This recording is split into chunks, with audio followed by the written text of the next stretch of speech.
Well, my friends, welcome back to Spot On with Link Lauren. We have so much to discuss today. Of course, we're going to get to some more fun, lighthearted topics later on in the show, but we have to start with this horrific tragedy in my home state of Texas. I know some of these families who are involved who have lost their young girls. I believe 27 girls from Camp Mystic, including some counselors, are missing or deceased as of this taping. I have shed tears over this all over the weekend. I am absolutely gutted. I actually just told my producer, I'm going to try to get through this without crying and without breaking down, because like you, we've all been inundated with pictures of these innocent young girls who are 8 years old. And all I can keep thinking about is when I went to summer camp, how much fun I had, all the camaraderie, being with your friends. And for these girls just to not even know what's going on and to be swept away in such a horrific, tragic way. And people overuse the word tragedy so much in our culture. I think people use the word tragedy way too much every single day. This is a tragedy. This is a tragedy. This is an actual tragedy, a horrific,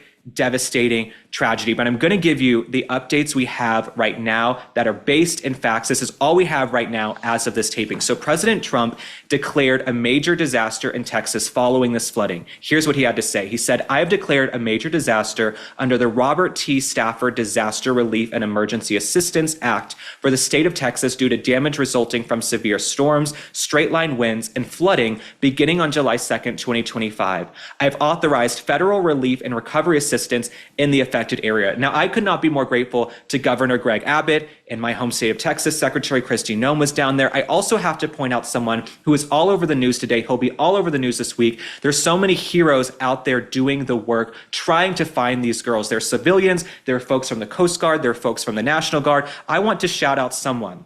This is a man named Scott Ruskin. Now, he and his team have saved and found 165 people so far. So he and his crew with the Coast Guard have found 165 people, and apparently this is his first rescue mission ever. So we thank you. God bless you, Scott Ruskin. And I am sending love to all of these families. If you're from Dallas, you know some of these elementary schools. You have Bradfield, Higher, UP.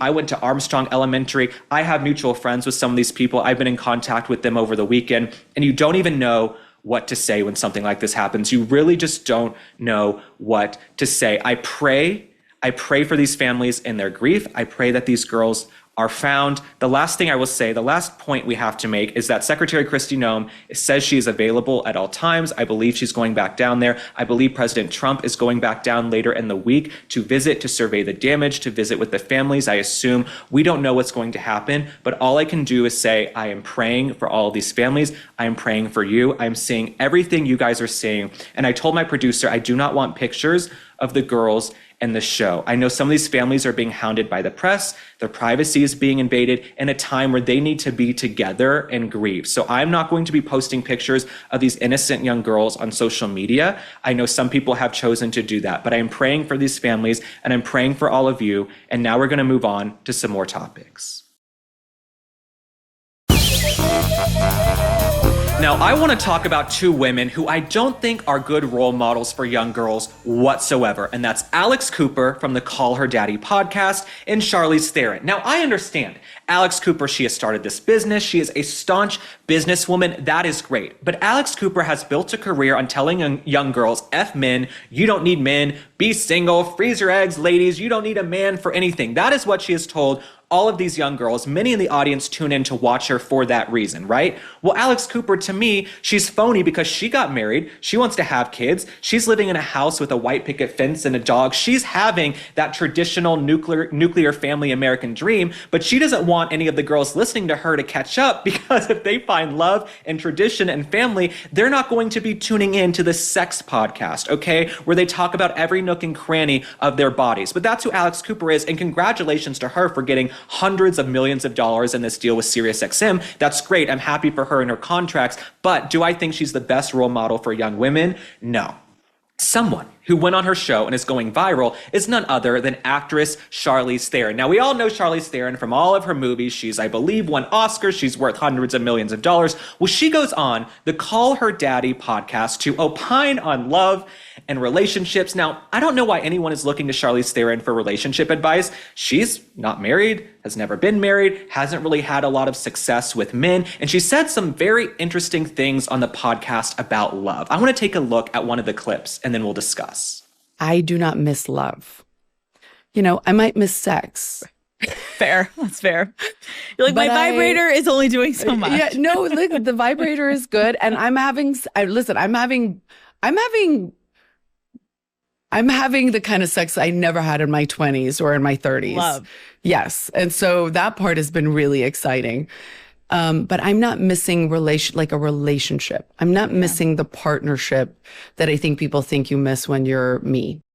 So Charlize Theron basically spends this entire podcast talking about how she doesn't need a man, she doesn't want a man in her house, and she also has 2 children. Now, she talks about how she's so happy she's a single parent because she doesn't want to make decisions with another man. She doesn't want any man in her house. She's not going to allow a man to move into her house while her kids are still living under her roof. Now, where things start to get interesting, Charlize Theron adopted a child, I believe from South Africa, where she is from. This child was named Jackson, and we were doing some research last night. So she adopted Jackson, who was a little boy. Jackson allegedly came to her at 3 years old and said, "I feel like I'm a little girl." Charlize Theron said, "Well, okay, you are a little girl. Let me read you this quote. I thought she was a boy too, until she looked at me when she was 3 years old and said, I am not a boy." She now says she has 2 beautiful daughters. So Charlize Theron, there's no man in the house. She allowed her 3-year-old son she adopted from Africa to decide he was a girl and is now living as a girl. She's telling other young girls, you don't need a man. You should be single. Go out there and have sex. You don't need love. I don't miss love. F men. This is Charlize Theron, the role model to young girls. This is where the feminist movement has gotten you. And as someone who grew up living with my mom, right, there is no shame in growing up in a one-parent household. None at all. Shout out to all the moms and the single moms all across the country making it work every single day, putting that food on the table, taking care of their families. Thank you. We love you. We recognize you. But ideally, what's wrong with saying you want to have a man in the house? You want to have a 2-parent household. There were times growing up where I would see other families, right, that had a 2-parent household. I would think, oh my God, what would that be like to have 2 parents in the house? And oh my God, could you go to the dad when you have certain questions and go to the mom when you have others? And I don't think it's just a coincidence that her 2 children, I believe one of them is transgender. I don't think it's a coincidence the little boy is turning into a girl. Charlize is, pushing the little single-digit child to turn into the opposite sex. She doesn't want a man in the house. She hates men. That has been transferred over onto the children, in my opinion. So I don't think Charlize Theron or Alex Cooper are these great role models for young girls, but this is the modern feminist movement, right? These are the girls who sit around watching MSNBC. They want to freeze their eggs. They say they don't need men. And of course, I'm all for the independent women. But I've spoken to so many girls about this the last few days as we were preparing for this episode, and they said, yes, we might want to have our careers and be independent if that's our choice, but we also want a man, okay? We would ideally love to raise our kids with another man in the house. We're not all F men, screw men. We're all here because a man and a woman got together at some point and made a baby. Okay, that is why we're all here. So this narrative, this sort of 2015 girl boss feminism that Alex Cooper and Charlize Theron and a lot of these celebrities possess, it's so antiquated and outdated. I think it's much cooler now to say, you know what? I do want love. I do want to get married. I do want to have kids. I do want to have the nuclear family. But I believe the left, and I've said this for years, I think the left, and especially Hollywood, they want to erase the nuclear family and traditional values, faith, family, and everything that goes with it. They are not interested. So let's move on to Charlize Theron. So we found that she is turning 50 in August. So next month, she will turn 50. She goes on this podcast and she brags about sleeping with 26-year-olds and sleeping with all these young men and living this fabulous Hollywood lifestyle. I just don't think that's the best role model for young women. But this is who Alex Cooper chooses to have on her show. Alex Cooper has like Monica Lewinsky, Charlize Theron, all these women who probably aren't the best role models for young girls. Alex Cooper isn't having a mom on her show who's raising her kids and living that life every single day. She's not having someone with any traditional values on her show, but that is what Alex Cooper is doing. She does not want her audience to wise up and realize that she's living that dream. She has a husband, white picket fence, a dog. She's probably going to have a baby soon. She's having it all, but she doesn't want you to have it all because then you'll stop tuning into her, right? If you get yourself together and find a man and settle down, you're probably not going to tune in to Alex Cooper. And this also reminds me of another feminist whose career sort of crashed and burned, and that was Rachel Zegler from Snow White. Remember, Rachel Zegler was cast in Snow White and then spent 2 years on a press tour and a press run trashing the original IP of the film, saying, we don't need a man, you don't need to have a man. Well, guess what? Snow White flopped because some people, they want Prince Charming. They want to find a man. It doesn't make you less of a woman, or if all the gays out there, doesn't make you less of a gay if you want Prince Charming to come along and sweep you off your feet, okay? Is there something wrong in this culture that you're not allowed to say, you know what, I do want love. I do want that companionship. I do want to be with somebody. I don't want to end up like Charlize Theron at 50 years old saying, F men, screw men with my transgender child. That's not for me, and it's probably not for most of you. But Charlize, we wish you well. Alex Cooper, we wish you well with your sex podcast. Alex Cooper also, you know where her priorities lie because she got to interview Vice President Kamala Harris, and basically the only policy question she asked about was abortion. Abortion was the most important thing to her, right? Aborting babies was the most important thing to Alex Cooper. That's really all she wanted to know from Kamala Harris. Now, why would you even waste your time asking Kamala Harris about something that the Supreme Court decided, right? It's not changing anytime soon. The Dobbs decision that overturned Roe and sent it back to the states, if Alex Cooper actually knew anything about politics, she would have been interrogating Kamala Harris on the border, immigration, the fact that she was put in charge of the border, inflation, all of these serious issues. Instead, she's focused on, my girls need to get abortions. We need to get abortions. We don't want men. F men, we're going to be single forever, and we're all going to raise our transgender children and live happily ever after and run off into the sunset. That's basically what these women want, and it's why I don't listen to Call Her Daddy unless I'm inundated with these viral clips. So we wish you well, Alex Cooper. We wish you well, Charlize Theron. I'd love to hear from you guys also. What do you think about this brand of feminism, this sort of old school feminism from about 10, 15 years ago, where these girls say, we don't need a man, we don't want a man. They don't seem happy. Okay, the girls who say they hate men and they don't need men and they don't miss love, they don't seem that happy and they don't seem that healthy, and their households seem to be a mess. But let's move on. Now, speaking of insufferable women, we are back with a Michelle Obama update. Michelle Obama is the gift that keeps on giving because she just won't shut her mouth. Michelle Obama will not stop talking, and every time she opens her mouth to talk, she becomes less and less likable. That's who Michelle Obama is. So she went on a podcast. I believe it was some like NPR podcast. She's not going on conservative podcasts, okay? I would actually love to see like Michelle Obama go on Rogan or sit down with anybody who's going to press her on any of her lies and her BS. But Michelle Obama goes on this podcast, and we have a clip. Let's look at that. You know, the thing I keep thinking is like, wow, I don't know if my ambition has ever fully been able to actualize itself because of the nature of what me and my husband have done. I mean, you know, I guess you could argue as a team, right? You know, it wasn't about your individual ambition. Was it right? It was the team ambition, and I went along arguably kicking and screaming, right? Michelle Obama says her ambition was never fully actualized, and she went along with her husband kicking and screaming. Well, can we have our tax dollars back? I think there are many of you who would like your tax dollars back because we paid for this broad to sit up in the White House for 8 years, and apparently she hated it, okay? We paid for her to fly around on a private jet and to eat crumpets and scones and to be First Lady and to go plant her freaking vegetables, which didn't go anywhere, and to do her push-ups on Ellen. We paid for her Secret Service. We still pay for her security and Secret Service and so many of the amenities Michelle Obama enjoys. I'm so sorry. Michelle Obama, I'm so sorry your ambitions were never fully actualized. I'm sorry being First Lady of the United States and getting to do anything you ever dreamt of is not good enough for you. Okay, there are plenty of women and men out there whose ambitions were never fully actualized. You got to be the First Lady of the United States. I'm so sorry it was miserable for you, but I'm so sick of this woman complaining. Michelle Obama, you are a whiny ass complainer. Okay, we're gonna send you to Bitch Island because all you do is bitch and moan. So shut up, Michelle Obama. We're tired of you.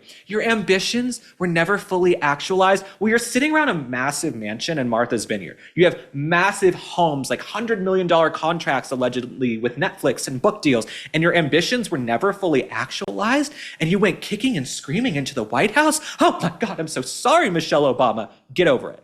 Literally, cry me a freaking river. And this shows how out of touch these elite Democrats are. These elite Democrats are so out of touch with working class Americans that they are going on podcasts saying their dreams were never fully realized when they literally lived in the White House for 8 years. So screw you, Michelle Obama. Let's move on. Now, continuing our discussion on insufferable, disgusting women, we have to talk about Cynthia Nixon from Sex and the City. You might know her as the redhead Miranda. She's really the gift that keeps on giving. She's another delusional woman who seems to be so out of touch with how the rest of the country feels. But this is what happens when you're an elite, liberal New Yorker celebrity. You think the world revolves around Manhattan, right? The world goes New York, New Jersey, a bunch of other stuff, and then California. You love to fly over the rest of the country and look down on all these states, but then you want to go back to your rich liberal enclave in New York City. That's who Cynthia Nixon is. So Cynthia Nixon went viral over the weekend. She went viral.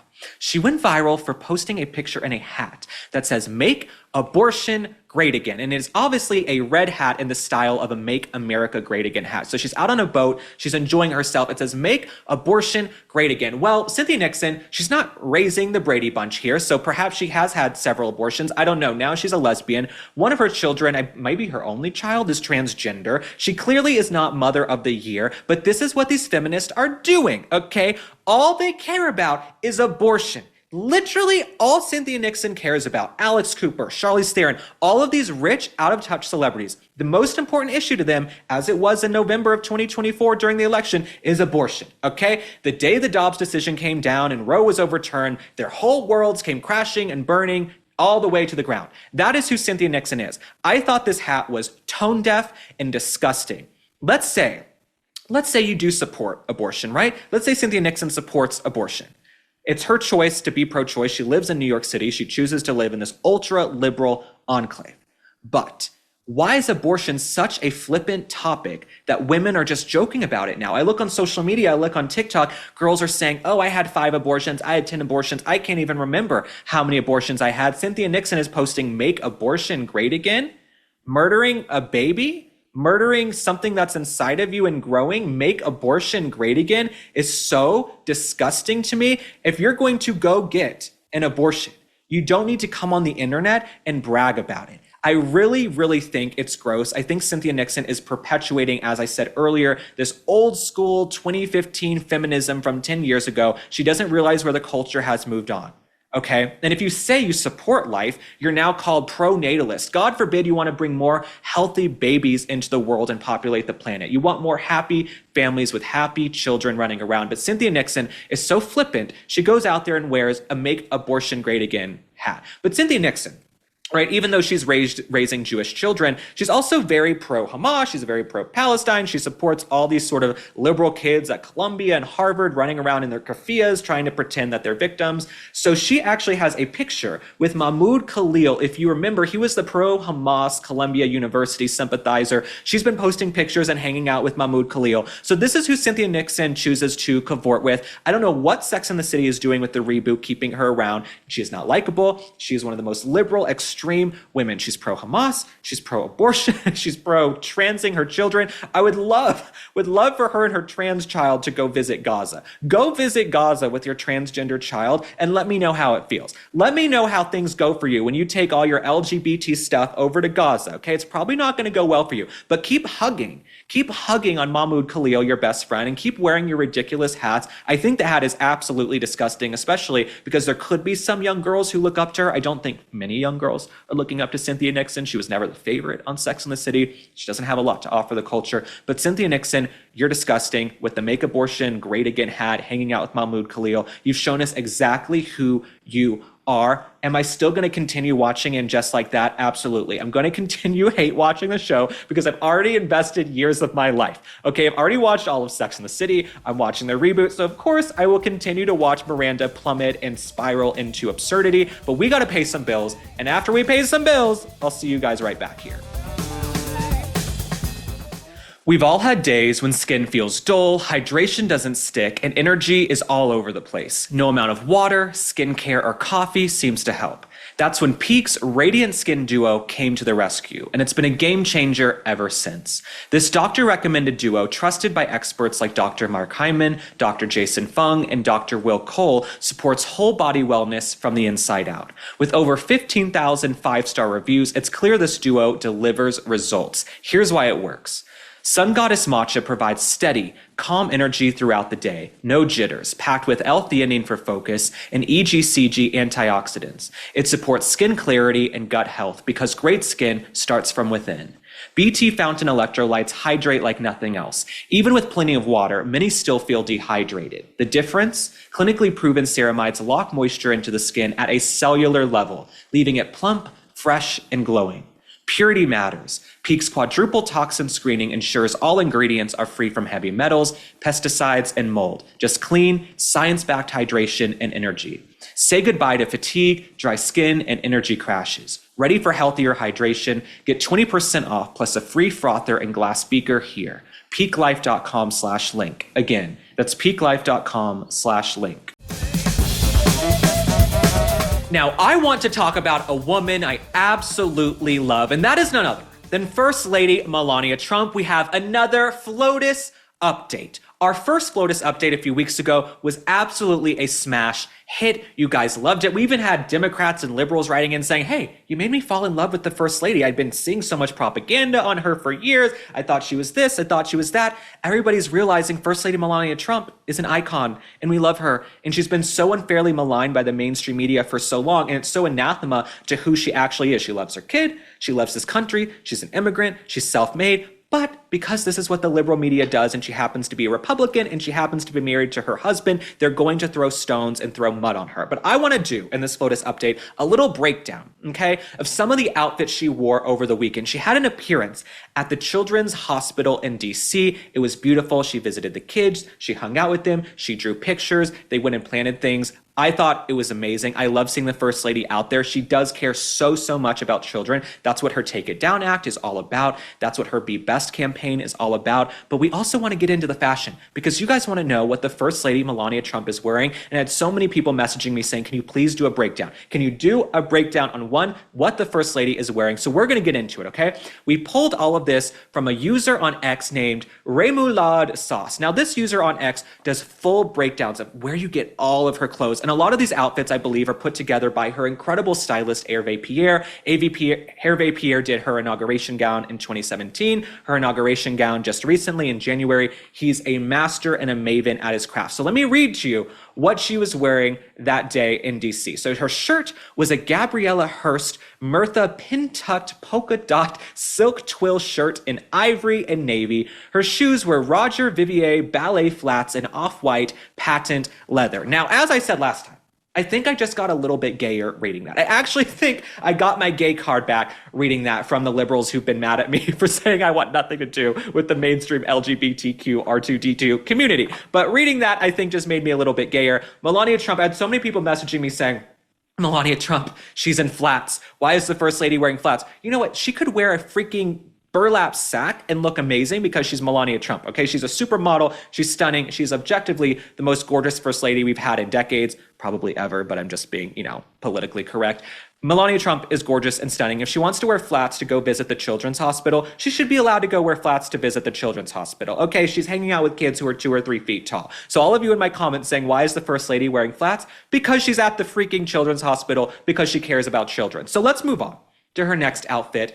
Melania Trump also made an appearance at the signing of the One Big Beautiful Bill on the 4th of July. They did a flyover with the B-2 bombers. It was incredible. Everybody was out on the South Lawn. Let me break down exactly what she was wearing because many of you requested this outfit as well. So at the Independence Day celebration, her dress was a Tom Brown cotton poplin A-line shirt dress. Her shoes were none other than Manolo Blahnik BB 105 snake red pumps. I think that made me a little gayer. I think I got a little gayer reading that one, but she looked stunning, incredible, show-stopping. One thing about her is she's beautiful inside and out. As I said, she could wear a burlap sack. She's the First Lady Melania Trump. She's a model, but she also has a heart of gold, as we saw when she's visiting with hostages who have come home, like Eden Alexander and so many others. That is who First Lady Melania Trump is. When she's interacting with Americans, when she's working a rope line, she really has stepped into her role as First Lady, and she's been so unfairly attacked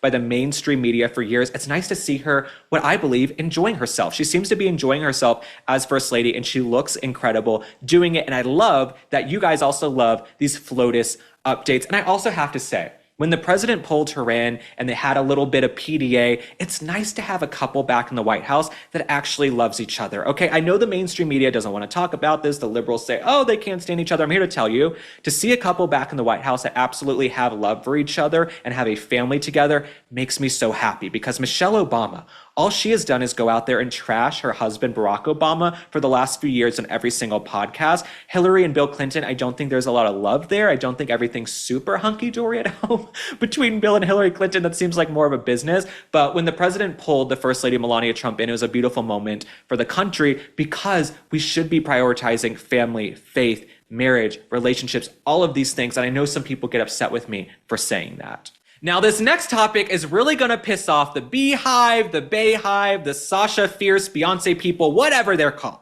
okay? Because Beyonce, to me, is grifting. Beyonce is someone who really has no strong identity, no strong sense of self. She just reinvents every other year when it's time for a new album. And of course, in the music industry, you need constant invention. Taylor Swift, Madonna, so many of these women in pop culture and music, they reinvent themselves. But Beyonce just takes on an entirely new persona every couple of years. And this picture has gone viral over the weekend where she's in this like red, white, and blue, all American, Americana, patriotic outfit.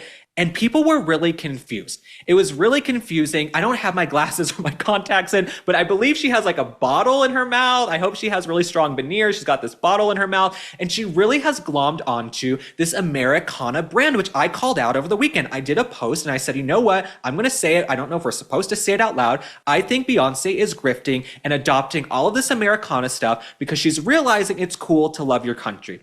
She's realizing it's cool to be patriotic, that young people more than ever, they're going to church, they're putting up American flags, they're taking down those ugly new pride flags, okay? They love their country. Look at the 4th of July, how incredible it was over the weekend, the celebration at the White House. What a stark contrast to Joe Biden's 4th of July. What a stark contrast to Biden's White House that was lit up like a rainbow, not red, white, and blue. But Beyonce, this is what she's doing now. She's reinvented herself as this woman who just loves America. She loves America. God bless America. That's Beyonce right now. But I think she's full of crap, because Beyonce spent years, okay, singing songs like America Has a Problem, saying America, doesn't take care of black people, Black Lives Matter. She was into that movement. And Beyonce now has decided she wants us all to forget that she said America has a problem and America, is racist and all of that. And her husband, you can look at the lyrics to his songs. She's now decided she's just going to go full country, cowboy, Carter, red, white, and blue. We love America.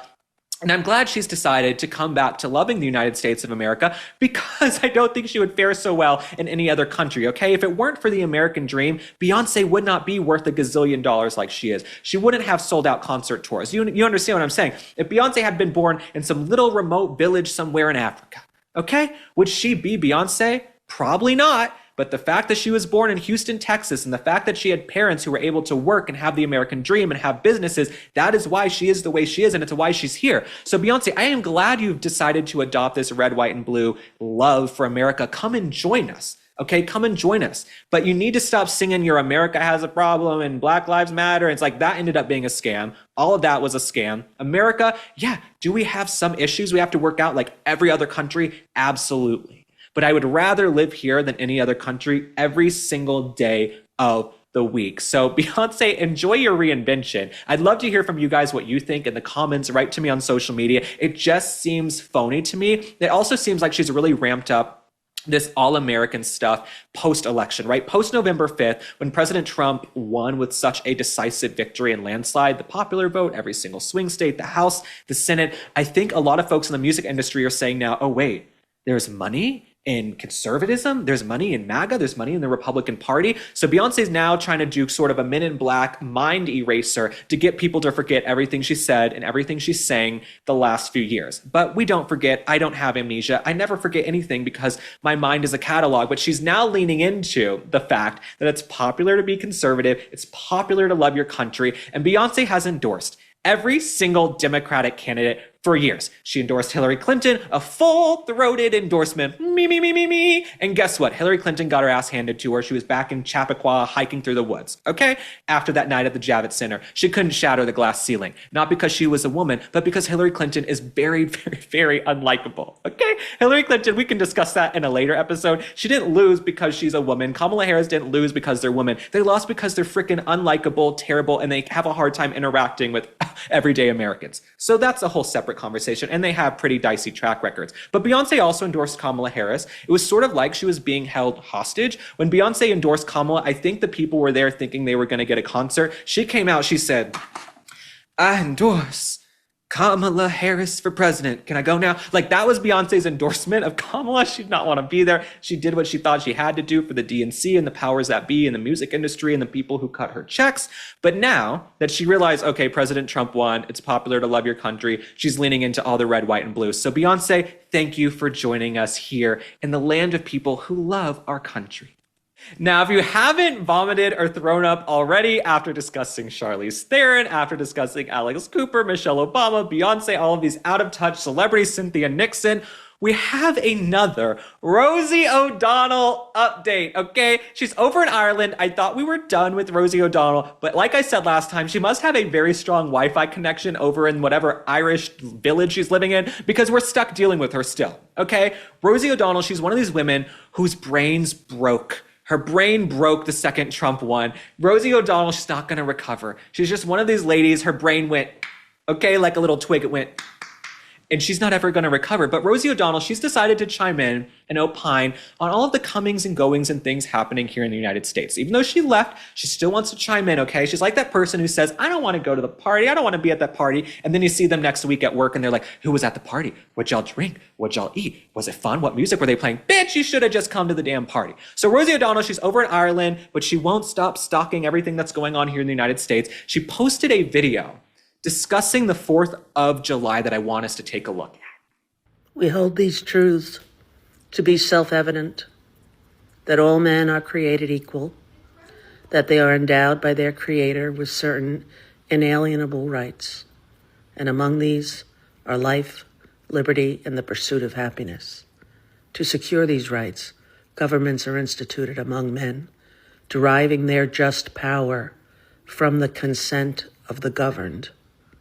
But whenever any form of government becomes destructive of these ends, it is the right of the people to alter or abolish it and to institute new government. Come on, America. Keep going. Happy 4th of July. This is a sad day in American history. Please make it stop. I almost told my producer, please turn it off. Help. I need somebody. Help. Rosie, thank you for the history lesson. Okay, thank you. You know, they say kids aren't learning enough history. Thank you for that. But Rosie O'Donnell, she's in this black and white. The camera's way too close. She's black and white. She's going, we hold these truths to be self-evident. Girl, can you just go live in Ireland and shut the hell up, please? Please, can you go live in Ireland with your freaking herpes, cold sores, and all your rashes and your drugged up daughter? Why do you have to keep opining on American politics and American life? You don't live here anymore and you hate us. You hated living here. You said you felt unsafe here. So go, skedaddle, live your freaking life. But something else Rosie O'Donnell said, she kept using institute in that video. I think she subconsciously knows she needs to be in an institution. Okay, in my opinion, Rosie O'Donnell, you need to be in an institution yourself. You are deranged. Trump derangement syndrome broke your freaking brain like a twig. And I will do the sound effects again because I know you guys like it. Okay, that's Rosie O'Donnell's brain. Snapped, done, kaput, not coming back, okay? And I pray she doesn't come back to the United States of America, but it is a fun sort of social experiment watching her spiral online. Now, we have one more clip of Rosie O'Donnell discussing the horrific flooding in Texas. And what a horror story in Texas. The flash floods in Texas, the Guadalupe River. 51 missing, 51 dead, more missing. Children at a camp.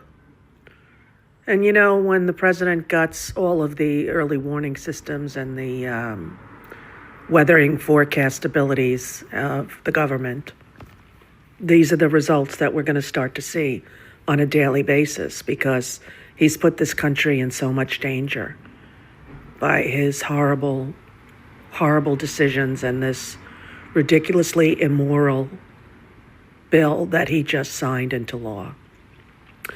As Republicans cheered, people will die as a result, and they've started already. Like Rosie O'Donnell, I am absolutely devastated by the horrific flooding in my home state of Texas. I have shed tears over it.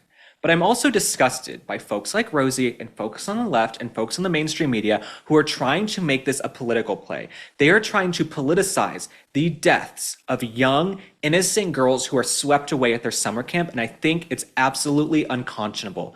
Rosie O'Donnell, if you would actually do your research, you would know that warnings went out. You would know that these cuts didn't even come into effect and had no bearing on this crisis. The water level shot up at a record and in a way we haven't seen in probably over 100 years. So Rosie O'Donnell, she cannot make a video without blaming everything on President Trump. Right? It's like when President Trump got into office, he was blamed for the price of eggs. He's like, I just moved my freaking clothes in. I just got in the door. I just walked over from the inauguration. Why is it my fault the price of eggs? Can he give me 12 hours? Can he give me and Scott Besson a couple of hours and, Brooke Rollins to see what's happening with the price of eggs? But Rosie O'Donnell, her Trump derangement syndrome, just has her blaming President Trump for everything. And another woman who happens to be blaming President Trump for everything is none other than Jasmine Crockett. So Jasmine Crockett, who I said is one of the most uncouth, inarticulate women in political public life right now, she decided to chime in on everything happening in our country as well. Let's take a look at what she had to say. As far as I'm concerned, you randomly kidnapping folk and you throwing them out of the country against their civil rights, against their constitutional rights. And frankly, how would they feel if some other country decided that they were going to just start throwing people randomly in our country? Like that is absolutely insane. So yes, all I got to say is y'all need to get these fools out of here. Jasmine, first off, you don't talk like that in real life when there are no cameras around. Okay, the second Jasmine Crockett turns on the phone, she takes on this new performative persona. She's like, hey, crack-a-lack and jack-a-back-a-book-a-back-a-da. That's how she talks when the camera comes on. She does not talk like that. This is a private school, highly educated woman. I believe she's a lawyer, okay? I don't know how she passed the bar. I think maybe she thinks she passed the bar, but she was actually just getting blackout drunk at the bar. She was sitting at a bar, and she thinks that she passed the bar. But no, Jasmine Crockett, every time she turns on the camera, she's like, this mofo, crack-a-lack and jackin'. Why do you talk like that when the camera comes on? Because you don't ever talk like that in private life. If you go visit Jasmine Crockett in her office, is she going to talk like that? No, but she's taken on this persona for likes and clicks, and she's trying to appeal to some audience she thinks is going to like her and give her money and elevate her potentially for a 2028 run. I'm here to tell you, Jasmine Crockett, with that type of performance, I don't think you have a prayer or a big future in politics whatsoever. But I want to talk about something you said. You said, how would people feel in America if other countries were sending their people here? Where have you been, bird brain? That's what's been happening. Have you not seen South America and the caravans of people being sent to America? You haven't seen the caravans from, Venezuela, all these countries. You haven't seen the gazillion, men from China at the border we saw under Joe Biden. Go look at the clips from 2021, 22, 23, 24. I was following all of this. You had thousands of people pouring in every single day. Where were you, Jasmine Crockett? Because what you just described is actually what's been happening. And folks aren't being randomly rounded up, okay? They're not just randomly rounding people up. They have lists of people who are in the country illegally. Folks who've committed crimes, folks who've actually even been convicted of crimes and then were just let go because of Biden's soft on crime policies and judges. That's who's being rounded up by ICE. And there's a reason President Trump won, because he ran on immigration, he ran on deportations, he ran on mass deportations. Barack Obama was the deporter in chief. Bill Clinton wanted a very strong, secure border and deportations as well. But for some reason, when President Trump wants something, all hell breaks loose, Jasmine Crockett. So maybe you should go open a history book and you should figure out what's actually happening in our country, because you're spending all your time on TikTok, and TikTok, your time might be up. This episode is brought to you by Masa Chips. Now, I told you guys last week that we were going to get together with some friends and family over the weekend for the 4th of July, and that is exactly what we did. But we had some pico de gallo, salsa, guacamole, because I can't go more than a few days without some guacamole. And of course, we had Masa Chips, not just because they are our sponsor, because we've absolutely fallen in love with them, and now we're pushing them onto our friends. Anytime our friends come over, we have them try Masa Chips, and they absolutely love them as well, because they don't break in the guacamole. And you don't really feel guilty eating the Masa Chips because they're supposed to be a little bit healthier. They have no seed oils, just organic corn, sea salt, and 100% grass-fed beef tallow. These chips are beloved by tens of thousands of customers and have been endorsed by industry-leading health and nutrition experts like Ben Greenfield and Gary Brecka. You really need to give Masa a try. Go to masachips.com/link and use code LINK for 25% off your first order. That's masachips.com/link, code LINK for 25% off your first order. Well, last but not least, we have an update on the Duke and Duchess of Scamalot, Prince Harry and Meghan Markle. I've also been calling them the Duke and Duchess of White Castle, which is kind of offensive to White Castle, but they might be eating at White Castle like the rest of us, because apparently they're broke. Apparently, Prince Harry and Meghan Markle aren't as wealthy as they purport to be. I believe, and have said for years, they're likely living above their lifestyle. They're living in a massive mansion. They fly private. They've got staff, security. They are buying clothes. They don't have that much money coming in anymore. I think they blew through all that money, especially after agents and lawyers and publicists. Everybody takes their little cut of you. Okay, and Prince Harry's never been someone who has run a successful business, right? Prince Harry was a prince. He would go to events. He would go to ribbon cuttings. He's not someone who ever ran a huge successful business. He didn't start Amazon. He didn't start Microsoft, okay? He's Prince Harry. But there's a story in page 6 about how they're already losing more staff to save cash. So let me read this to you. Prince Harry and Meghan Markle have cut ties with their comms team as they focus on saving cash. This is according to page 6. Last month, it was revealed that they parted ways with 6 more employees, including their 2 in-house representatives. Now, it's being reported that the total tally of staff the couple has lost or let go since they quit as working royals back in 2020 is up to 25 people, with some departures not even yet publicized. So they have lost 25 people. The amount of staff turnover they've had, you would have thought they were Kamala Harris or Jill Biden. Kamala Harris had 92% staff turnover by the time they left office. By January 2025, she had turned over 92% of her staff, probably because she's unlikable and hard to work with and not that smart, and allegedly has a little bit of a temper and a drinking problem. So Meghan Markle and Prince Harry, they're losing all of the staff, but I will come back to what I said weeks ago here on Spot On with Link Lauren. As I said, why do Harry and Meghan need such huge communications teams? Okay, why do you need a gazillion people working for you? You don't have that much going on. You don't have some huge business. You don't do that much press. You don't do that much media. She has like press secretaries and deputy press secretaries and communications directors. Why do you have so much staff? Probably because you need to feel self-important. Prince Harry and Meghan Markle, they hire a lot of staff because these people have good LinkedIn profiles. They seem to have good resumes. They think they're going to just make them into these huge stars. And then they come in, they realize there's nothing going on. The staff gets in there, they show up to the mansion in Montecito, and they realize Meghan is just sort of strutting around in her little jean shorts with her scrawny legs, putting together little rainbow fruit platters. She doesn't have a lot going on. I mean, she did one drop. I think she did one drop of her jams and jellies and dog biscuits or whatever the hell she's selling, and she's already done. She says she's going to wait till 2026 to do more. That is who Meghan Markle is. She's lazy. She doesn't want to work. She doesn't want to do anything. Prince Harry really has nothing going on. So when they hire all of the staff, how do you even run through 25 people? You've run through 25 people when you have nothing going on, Prince Harry and Meghan Markle. I can understand Prince William. I can understand Catherine, the Princess of Wales, King Charles, right? Having huge staffs, right? Because they have a ton of events. They're always planning something. They're hosting state visits. All of this is going on. Security. They have a bunch of children. Why do Harry and Meghan need such massive staffs when they have nothing going on? This is like when Meghan Markle was pulling up to events with a motorcade. Meghan Markle was showing up to see musicals with like a 4-car motorcade and nobody knew her. She's like rolling in and people have no idea who she is. Okay, she's not a standout. She's not a knockout. If she were, she probably would have been a big Hollywood star, but none of us know who she is. So Meghan Markle and Prince Harry, they've turned over all of this staff. They're allegedly needing to save some money, and I'll read you why. So their Netflix deal, which is reported to be worth about $100 million, is up this year. It's over. It's done. Now, Ted Sarandos and the folks at Netflix, they love Harry and Meghan. So I wouldn't be surprised if they re-up. Obviously, from what we've heard, they're repurposing some of the footage to do a second season of her cooking show. What was that called? With Love, Meghan, that horrible cooking show where she was making like candles and random stuff. So that cooking show where her staff comes over and have to regale her with compliments. So apparently they're doing a season 2. And I think that might be the end of Harry and Meghan on Netflix because they might be cutting ties with him. I don't think Harry and Meghan are profitable. I think when they first left the royal family, there was intrigue, there was interest. We wanted to know what's it like being on the inside, being in the castle. We wanted to hear what they had to say.